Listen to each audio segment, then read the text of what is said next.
שלום לכם, שלום. חזרתי עכשיו מן הדרום ויש לי סיפור בשבילכם, משהו מעניין מאוד. הנה ישבתי שם באוהל ושמעתי מהשייך איך הוא מעביר מורשת של הבדואים לילדים שלו. אומר השייך ככה, יא אולד, תקשיבו טוב. הבדואי, החיים שלו זה כמו הידיים שלו.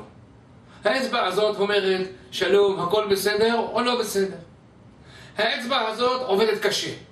פאטמה, תלכי למרעה. יוסף, לך לקשש עצים. האצבע הזאת זה האצבע שמגרדת.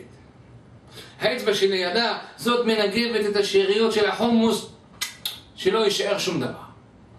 והאצבע הזאתי, טוב, זה האצבע הזאתי, אומר השייך, את זה הוא יגיד לבן שלו מה עושים איתה רק בליל הכלולות.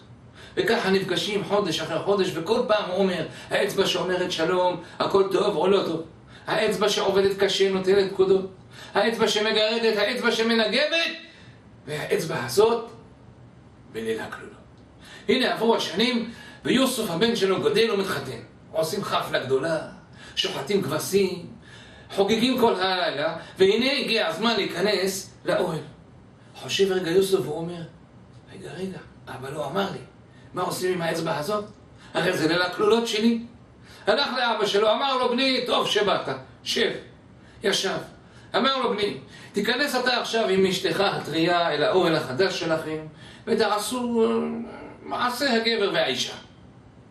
תלכו לישון. אחרי שהלכתם לישון, אולי רבע שעה חולפת, תרגיש את טפיחה על הכתף. יוסף, וואלק מה? אתה אוהב אותי? בטח אוהב אותך, התחתנו, לא? בוא נעשה עוד אחד.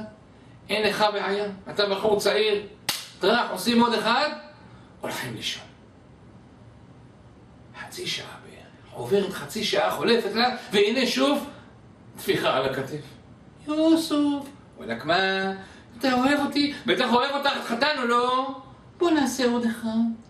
טוב, אתה יוצא, מקיף את האוהל 3 פעמים, נכנס פנימה, או טרח עושה עוד אחד, הולך לישון.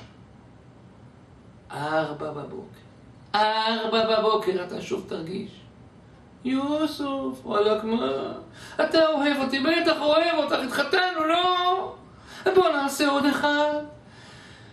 אתה תצא החוצה, זה ליל הכלולות או לא ליל הכלולות, תשתה חלב נעקה, תאגור אנרגיה, או טרח, תעשה עוד אחד, תיפול על המיטה לישון. 5:30 בבוקר. 5:30 בבוקר, השמש עומדת לזרוח, ושוב הטפיחה על הכתף. יוסף, וואלק מה? אתה אוהב אותי, בטח אוהב אותך, התחתנו, לא? בוא נעשה עוד אחד. זהו, חלאס, אין לך כוח יותר, כמה אפשר?